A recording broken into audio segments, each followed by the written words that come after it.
तो जी नाज़रीन, जैसा कि आपने देखा है कि किरण ने एंट्री दे दी है इधर, और सोहा अब जलन के मारे हर वक्त कोई ना कोई फजूल बात ही करती रहती है।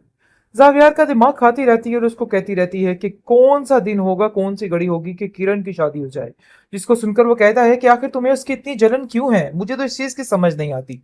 देखो भाई, कोई ना कोई ऐसी बात तो जरूर है ना जिसकी वजह से तुम हर वक्त उसका जिक्र करती रहती हो और उसके बारे में बात करती रहती हो, जिस पर वो इस बात को मानने से इनकार कर देगी और कहेगी कि नहीं, ऐसी कोई बात नहीं है, ये आपकी गलतफहमी है। लेकिन जी, जावियर को पता चल चुका है कि कहीं ना कहीं सोहा उससे प्यार करती है और वो बस इस चीज का इजहार करने से कतरा रही है।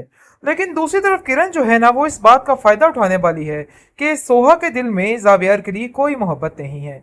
क्योंकि जैसे ही जारा उसको सारी कहानी बताती है और कहती है कि भाई देखो, ये सारा मामला इस तरीके से जा रहा है, सोहा ने इस तरीके से बदनाम कराने की कोशिश की जावियर को, जिस पर किरण काफी ज्यादा खुश हो जाती है और कहती है कि मेरा काम तो और आसान हो गया।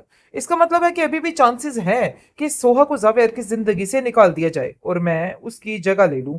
जिस पर वो दिन रात कोशिश करती है और जिसकी वजह से वो एक दिन कामयाब तो नहीं होगी, लेकिन जलील जरूर हो जाएगी। बहरहाल जी, जरका के कुछ हालात ठीक नहीं लग रहे हैं।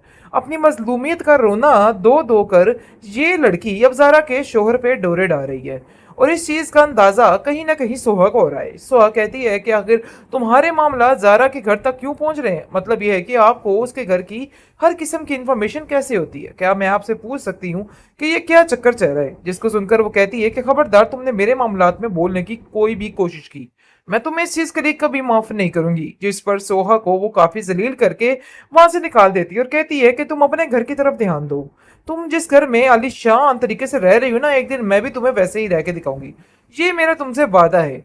लेकिन जी, उसको समझ नहीं आ रही है कि आखिर ये मामला चल क्या रहा है। वो जावियार से भी इस बारे में बात नहीं कर रही है क्योंकि वो जानती है कि बात कोई गड़बड़ वाली है। लेकिन उसकी सास जो है, राफे की माँ, उसको कहीं ना कहीं शक है। वो कहती है कि कोई उल्टा सीधा काम मत करना जिसकी वजह से मेरी नाक कट जाए। बिल्कुल समझ नहीं आ रही और अपने पैरों पे खुद ही कुल्हाड़ी मारी है। क्योंकि जैसे ही वो उसके घर जाती है, उसका रवैया जावियार से देखती है तो काफी ज्यादा गुस्से में आ जाती है और कहती है कि आखिर ये सब कुछ मैं क्या देख रही हूँ। मुझे तो हैरानगी हो रही है, कितनी घटिया हरकतों पे तुम उतर आओगी।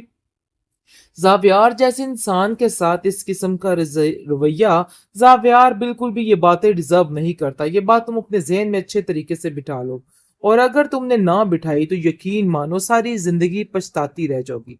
तुम्हारे हाथ कुछ भी नहीं आएगा।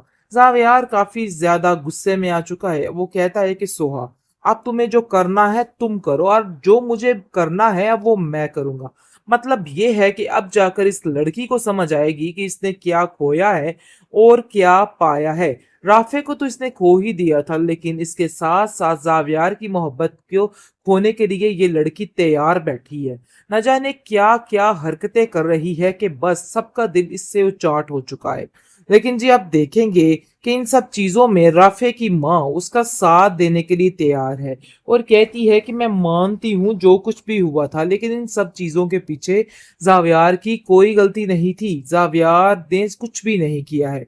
अपने दिल से ये बातें निकाल दो ताकि तुम्हें सुकून आ सके। तुम राफे को अभी तक नहीं भूली, और जो कुछ तुम कर रही हो ना, ये बड़ा सख्त गुनाह है।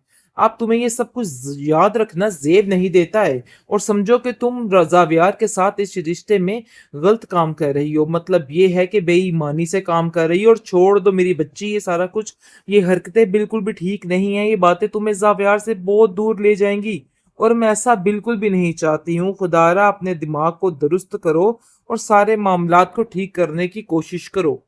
हर बंदा सोहा की इन हरकतों से बुरे तरीके से तंग आ चुका है। यकीन मानिए, ड्रामा देख देख कर इस लड़की पे इतना शदीद गुस्सा आता है कि बस आपे से बंदा बाहर हो जाता है, लेकिन मजबूरी है जी, देखना पड़ता है। नाज़रीन, जैसा कि आपने देखा कि सोहा किस तरीके से उसको बड़े महफिल में जलील करती है और जगह जगह उसको बदनाम करने की कोशिश में लगी हुई है, लेकिन जावियार बेचारा सब्र का दामन नहीं छोड़ा था, लेकिन इस दफा बुरे तरीके से टूट जाता है। और फिर भी ये बात एक तक, यानी कि उसको उफ तक नहीं करता है। लेकिन इस चीज की सोहा को अभी भी समझ नहीं आ रही है। अभी भी उसकी जानी दुश्मन बनी फिरती है। भाई, इस हद तक ये घटिया औरत चली जाएगी कि उसको मारने पे तुल आएगी, ये तो मैं सोच नहीं सकता था। आप देखेंगे कि किस तरीके से अपनी मजलूमियत का ढोंग रचाकर, मतलब ठीक है जो कुछ भी हुआ, लेकिन इन सब चीजों में जावियार की गलती तो नहीं थी। मतलब ये है कि वो खुद बहुत परेशान था। लेकिन अब ये कहा जाए कि राफे की मौत ही जावियार की वजह से हुई है, तो ये कहना तो बहुत ही गलत है और बहुत ही बेवकूफ़ी है। इसलिए जी आप देखेंगे कि सोहा जो है वो अब बुरे तरीके से गुस्सैली चुड़ैल बन चुकी है और कुछ भी कर सकती है। लेकिन दूसरी तरफ ज़रका अपनी लाइफ को टिट-टैट करने में पूरी कोशिश कर रही है। काफ़ी खुश नज़र आ रही है और सोहा को कहती है कि भई देख लेना, एक दिन तुमसे ऊपर ना उठ के मैं दिखाई तुम्हें तो फिर मेरा नाम बदल देना। मतलब ये है कि तुम जो कुछ कर रही हो ना, बहुत बड़ी बेवकूफ़ी कर रही हो और तुम्हें वैसे ही करना चाहिए। अच्छी बात तो ये है भई अपनी जगह छोड़ दो, क्योंकि वो राफ़े का कातिल है और तुम उसके साथ कैसे रह सकती हो? मतलब ये है कि सोहा को मज़ीद बिगाड़ने की कोशिश कर रही है। उसको मज़ीद जानबूझकर इस तरीके की बातें कर रही है ताकि उसका दिल ज़ावियार से मज़ीद उचाट हो जाए। लेकिन ज़ावियार भी अब ज़रा कंट्रोल में रहना शुरू हो गया है और इसको अपनी औकात याद दिला रहा है। अगर नहीं भी दिला रहा है ना, तो भई दिलवानी चाहिए। इसको थोड़ी औकात याद दिलाए ताकि इसको ज़रा समझ आए कि ये चीज़ क्या है। इस कदर ज़िद, इस कदर अना आखिर क्यों?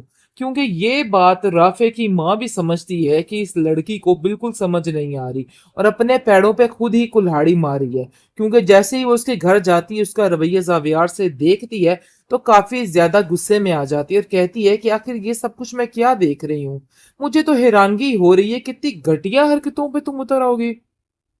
ज़ावियार जैसे इंसान के साथ इस किस्म का रवैया, ज़ावियार बिल्कुल भी ये बातें डिज़र्व नहीं करता। ये बात तुम अपने ज़हन में अच्छे तरीके से बिठा लो और अगर तुमने ना बिठाई तो यकीन मानो सारी ज़िंदगी पछताती रह जाओगी।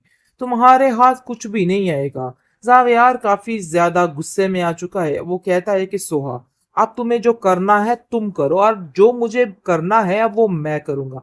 मतलब ये है कि अब जाकर इस लड़की को समझ आएगी कि इसने क्या खोया है और क्या पाया है। राफ़े को तो इसने खो ही दिया था, लेकिन इसके साथ-साथ ज़ावियार की मोहब्बत को खोने के लिए ये लड़की तैयार बैठी है। न जाने क्या-क्या हरकतें कर रही है कि बस सबका दिल इससे उचाट हो चुका है। लेकिन जी आप देखेंगे कि इन सब चीज़ों में राफ़े की माँ उसका साथ देने के लिए तैयार है और कहती है कि मैं मानती हूँ जो कुछ भी हुआ था, लेकिन इन सब चीज़ों के पीछे ज़ावियार की कोई गलती नहीं थी। ज़ावियार ने कुछ भी नहीं किया है। अपने दिल से ये बातें निकाल दो ताकि तुम्हें सुकून आ सके। तुम राफ़े को अभी तक नहीं भूली और जो कुछ तुम कर रही हो ना, ये बड़ा सख्त गुनाह है। अब तुम्हें ये सब कुछ याद रखना ज़ेब नहीं देता है और समझो कि तुम ज़ावियार के साथ इस रिश्ते में गलत काम कर रही हो। मतलब ये है कि बेईमानी से काम कर रही हो और छोड़ दो मेरी बच्ची ये सारा कुछ। ये हरकतें बिल्कुल भी ठीक नहीं है। ये बातें तुम्हें ज़ावियार से बहुत दूर ले जाएंगी और मैं ऐसा बिल्कुल भी नहीं चाहती हूँ। खुदारा अपने दिमाग को दुरुस्त करो और सारे मामलात को ठीक करने की कोशिश करो।